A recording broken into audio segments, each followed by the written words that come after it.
Yes, guys, hello and welcome back to the Spurs-related YouTube channel and podcast. I hope everyone's doing very well today on this Tuesday evening. Today, we have another transfers update video for you guys, and we have plenty of updates to bring you. So it's going to be action-packed. It's going to be full of content for you guys that you guys are absolutely loving. And, of course, we'll be concise and to the point. As always, the shorter videos you guys seem to be liking. Today, I am joined alongside Andre of SpursRelated all the way from Canada and Jack all the way from somewhere new, but he's here and the trio are here. So, Andre, very quickly, how you doing? I'm doing great. Lots of good news to talk about. Lots of interesting news to talk about. At the release of this video, we have some really big news to talk about, but we'll talk about that in a bit. Big news to come. 4 or 5 updates for you guys. Jack, how are you doing? Mate, I'm doing well. Thank you for asking. It's my cousin's 21st. I found a quiet room in the house somewhere to make sure we deliver the content for the Spurs Relatable. So I tell you what, I'm putting in the effort, and so are Spurs to make sure we have a good summer transfer window. So I'm sure we're going to get into that as well. Love it, Jack. Love the commitment. And guys, absolutely loving the support recently. I really genuinely mean it. I think the last few videos, they've all hit over 1,000 views. Some of them have hit 2,000. Some of them have hit 3,000. The support is crazy. The subscribers are growing. We can't thank you guys enough. So please do keep up the support. Do us a favor. Smash the thumbs up before you've watched this video, because I'm sure you'll enjoy the content. And subscribe if you are new. I've seen a stat. 75% of people watching don't sub to the channel, which is crazy. So subscribe for daily content on this channel. And that's enough of that, because as you know, I don't like going on about the likes and subscribes for too long. You guys normally sort us out, so big yourselves up. And I'm going to move straight over to the man from Canada to give us the first news update. Perfect. So the big breaking news happening just as we've been recording is that Vicario is now officially a Tottenham player. As announced by the club, he is number 13. And I mean, what a number. What's the previous player we've had? Vorm, I think. Pretty good player, right, James? Maybe not. I think that's his shirt number he wore at his previous clubs. It's a bit of a tradition for him. Our backup goalie seems to usually be number 13. So, hey, pretty happy with the signing. Am I overwhelmed with joy? No, I'm not. Did I still want David Raya? Yes, I did. Do I need to get over it? Yes, I do. But at the end of the day, we are where we're at. And welcome on in Guglielmo Vicario. Probably absolutely butchered that first name. But it's great to have a goalkeeper that's going to replace Hugo Lloris, hopefully for many years to come. Hey, and don't forget, David Raya is on his final year of his contract. So who knows? Crazier things have happened. We could always go back for him. But yeah, that's enough of that. Let's get Jack's opinion on this one. Yeah, like you say, I am quite excited about this signing. Me and James have gone back and forth already, like we always do. But no, I'm excited about the prospect of Vicario being our #1 goalkeeper. And I really do believe with the underlying stats supporting and Tottenham more going to a data-driven approach, it seems like he has all the... He can be a great goalkeeper. So I'm looking forward to see him be given that chance. Postecoglou always says that he was given that chance and he was given the chance to become a top manager, and he likes to give other people, like his assistant managers. And this is almost like a similar situation. He's worked his way in Italy and he's climbed to the top. And now he's got an opportunity at a top club like Tottenham. So for me, let's see how he gets on. He deserves it. And I feel like he could be a top keeper. Yeah, I totally agree. It's a good way to set it up. Very excited to see what he can do and prove all those naysayers wrong, including James, who's a little skeptical. But we'll move on. Let's move on to the next big piece of news that happened today. All I'm quickly saying on it is I hope it works out, but I also don't want to be the smug guy that goes, told you so if it goes wrong, because I'm wishing him all the best, and I hope that it's massively successful, and I should have been more overwhelmed when he joined. However, let's be honest with ourselves, it wasn't our first choice, and that is why I feel the way I do. I totally agree, and especially with all the signings we've done over the last few years, a lot hasn't worked out really, so makes sense. You know, you're a little apprehensive. That is okay. Let's move on to the next big piece of news here, guys. We'll keep it going. Bayern bid for Kane. It seemed like it was skeptical. There were some tier 3 sources talking about yesterday. We didn't really mention it in the last video, but we were prepared just in case. And here it was today. They bid for Kane a solid £60 million plus add-ons. What a price. And Daniel Levy said no. And to right, he said no. £60 million for the best striker in the world by a long stretch. £60 million, even though he has a year left on his contract, is an absolute Mickey take. He is worth £100 million still. I genuinely believe that. He is literally, you're buying the best striker in the world currently, the best striker at finishing, the best striker at assisting goals as well in his passing range. And Bayern have come in with a bid of £60 million. Just to put that in perspective, I know it's different in terms of the contract length, but Richarlison is worth £60 million. So is Harry Kane worth £60 million? No, he's not. So if you're going by the market of today, £60 million is an absolute insult to be bidded on for Harry Kane. I completely forgot we spent that much money on Richarlison, didn't we? Wow. Jack, what do you have to say to that? James, I totally echo your thoughts. Harry Kane is the best number 9 in world football. Some people used to argue Benzema, maybe he was the best, but now he's off to Saudi Arabia. Harry Kane is the best person you can get on the market. He genuinely is world class. He's incredible. He's one of those players that makes me excited to watch Tottenham and believe that we can beat any team on our day because we have the likes of Harry Kane. He's special. Every time I go to Tottenham, I can't wait to watch him play because of his creativity, because of his goal-scoring ability. He can score from anywhere. He can find a game-changing pass like that, like the click of a button. He's such a great player, and there's no way we could have him for this amount of time just to allow him to go for such a small fee like 60 million, 70 million euros with add-ons. And for me, I really don't want to see this happen. The only club that I'd be relatively being able to see his Harry Kane go to would be a club like Real Madrid, just like Gareth Bale had the same path. Because for me, they are the best team in the world, and I can see him winning a Champions League there. Harry Kane is worth 100 to 120 million. What people are forgetting is that it's how much he's worth to us as well. We're never going to replace a player, in my opinion, for Harry Kane, probably for the next decade, maybe even the next century, because Harry Kane is the best football player, in my opinion, that this club's ever produced, okay, and probably ever will have. Definitely for the next couple of decades anyway. And I feel like there's no way we can sell him for under 100 million. He's such a great player. He's irreplaceable. And we're not going to get a player of his caliber, even if we spend 150 million. No, I agree. And I think the thing is, it's a really tricky situation because you have Daniel Levy, who doesn't want to sell him for anything less than 100 million euros. You have him also saying he doesn't want to sell to any rival club in the Premier League. Kane obviously wants to go beat that record, the Alan Shearer record. But at the same time, that means that it leaves it to Real Madrid and now Bayern. But they're out here sort of concerned over the price, but it's well deserved. 100 million. You're gonna really give us 60 million for a Kane? That's ridiculous. So we'll see what happens. But they do have a contingency plan if he does go.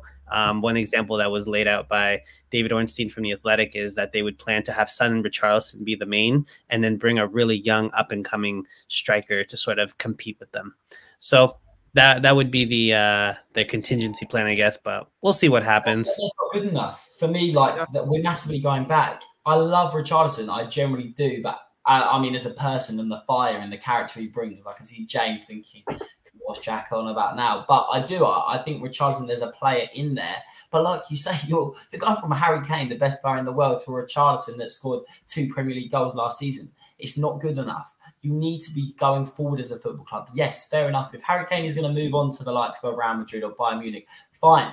We're gonna have to accept that because football moves on. But there needs to be a real structure put in place. We need to build from the back. We need someone. We need to build the squad. It's almost the same what happened 7 years ago when Gareth Bale moved. This time we need to invest properly. We need to buy not 20 million pound players. We need to spend the money like Liverpool did when Coutinho went. They managed to buy Virgil van Dijk and Alisson, 2 of the best players in the world in their position. And they were, don't forget, around the time finishing 5th or 6th. Spurs aren't miles away from that. now need to progress as a football club, be smarter in recruitment, and really lay down the foundations for the future.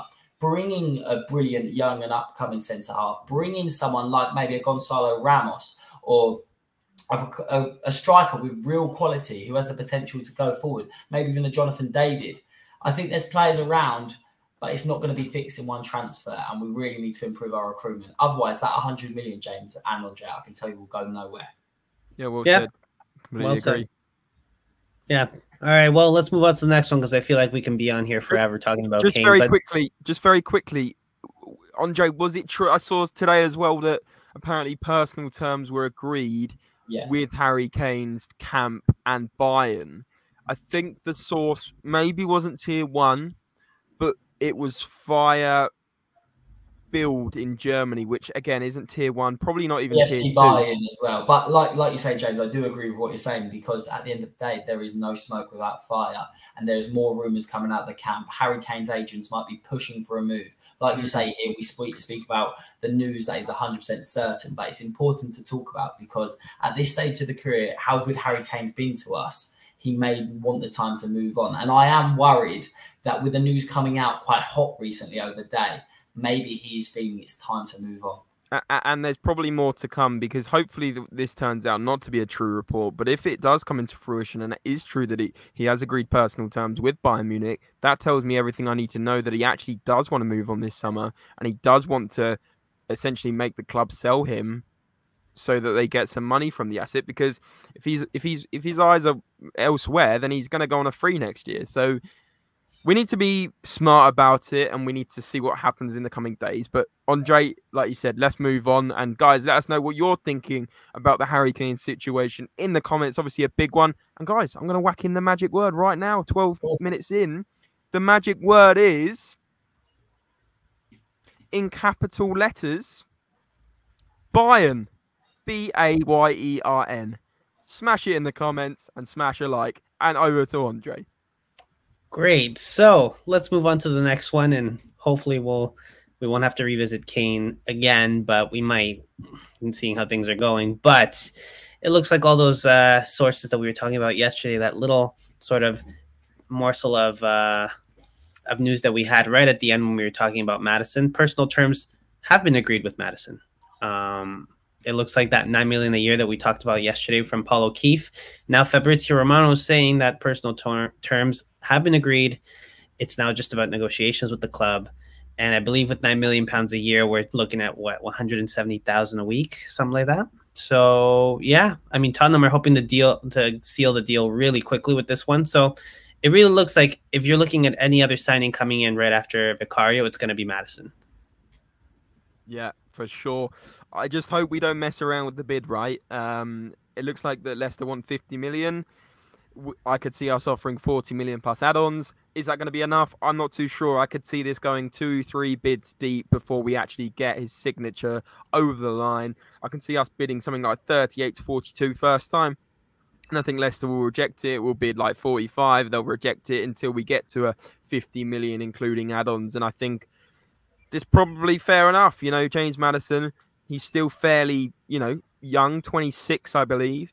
So he's going to be still in his prime for the next 2-3 years. And he's a fantastic player that is vital in a system under Ange Postecoglou, playing a number 10 that's creative and is going to feed the front three. Harry Kane, Heung-min Son, Dejan Kulusevski with James Maddison in behind. Yes, please. Yeah, I totally agree. But I also think what a shame it would be. I don't want to get hung up about Harry Kane, but when this has been your favourite player for the past decade, it's hard not to talk about the impact that it would have him leaving. And I feel like, why are we going to invest in a potential world-class number 10 to supply Harry Kane, allow him to do what he does best, which is scoring goals, being in front of that box, and to not have them two play together would be a real shame. So for me, you've got to keep Kane for one more season. Realistically, we're not going to sign someone of his caliber. So I know I'm kind of being diplomatic here. I'm kind of saying, well, we need to know now if he needs to leave. But you want to see them play together. That gets me excited. I've said it multiple times. James Maddison and Harry Kane playing together would be unbelievable. But like you say, Spurs can't muck around on this deal. give them maybe like a 45 million with add-ons. I feel like a deal could be agreed there just because of the year left on his contract. But James Maddison, we've said it so many times, let's get him in through that door, and can't wait to see him play in pre-season if it does come to fruition. Yeah, the excitement's there. But let's not move on from Leicester just yet, because now there's news that Leicester are looking to get Winks. Now, that is pretty good news. Fantastic. Leicester were literally probably up there with being one of the clubs I really dislike in the Premier League. I was actually happy to see them go down. Sorry if there's any Leicester fans watching. I'm probably still a little bit hurt over that Premier League that you guys beat us to, even though we would have never won it. But anyway, I have a little bit fonder feelings towards Leicester now that they are interested in probably the most average to awful football player this Premier League has at the moment in the top 6-7 clubs. So thank you so much for your interest in Harry Winks. Honestly, you can have him for whatever price you want. 2-3 million, absolutely fine with us. Just knock a few million off Maddison and we're all sweet. Thank you. Yeah, and to be fair, this deal is unconnected to the Maddison deal. So whether or not the Maddison deal happens, Maresca wants him as a key part of his squad. You know, he's 27 years old. He has 1 year left on his contract. I wouldn't be surprised if he goes for much. When he was on loan at Sampdoria, I'm pretty sure they came in last place. He played 20 games. I mean, I don't know. But, yeah. Andre and James, is there not an argument, though, that Harry Winks could thrive in a Leicester team in a possession-based football? Because when Spurs were playing under Conte, no, you're laughing, James. But no, I thought you were going to say into our system then. I did take a minute. Yeah. I'm not going to go that far. Come on now. But is there not an argument that he could play well under a Leicester team who keep the ball and are clearly going to be one of the favourites to come up into the Championship? Harry Winks has had some fantastic games in a Spurs shirt, and for me, you're saying that you'll let him go for 2 to 3 million. There's not a chance. Spurs will get 10 to 15 million pounds for Harry Winks. He's played in an England shirt. He's not an awful player, as much as everyone has a joke and everything. He's a player that is probably up to a Premier League standard. Jack, we're not getting 15 million you pounds watch, for Harry Winks. We will not get. Who is paying 15 million pounds for this guy? Leicester or a bottom team in the Premier League. Andre and James, I don't know why you're laughing. No one is paying 15 million pounds for Harry Winks. I can honestly, I will quit this channel if we get 15 million pounds for Harry Winks. You're saying 2 to 3 million for Harry Winks in England international. England international? When was the last time he played for England? Years ago, but he still played for England. That's it. You're saying 2 to 3 million pounds. You're saying Josh Olimar was about 5 million pounds. It's not going for any more than 7-8 million, mate. 10 to 15 million pounds. You clip it now. But I love the way Andre's laughing. But I think it's hilarious that you think Harry Winks is the 2 to 3 million. Let's move on. Let's move on. He's better than you make him out to be, and he'll do well in a Leicester system. Let's move on. Last bit of news, Andre, very quickly.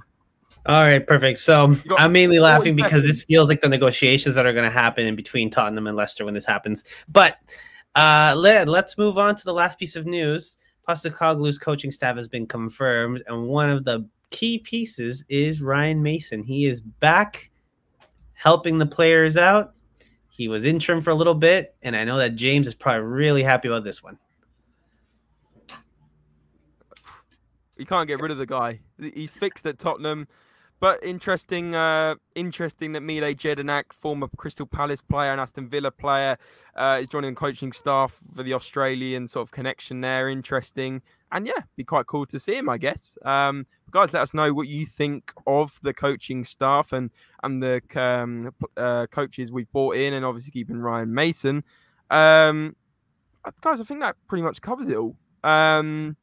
Absolutely loved it. Smash a thumbs up if you enjoyed the video. Do comment your thoughts on all these talking points. And yeah, maybe we'll do another video separately talking all in depth about the coaching staff at Tottenham and potentially other videos coming up. But there will be one tomorrow, and we'll see you guys there. As always, guys, remember, come on, you Spurs!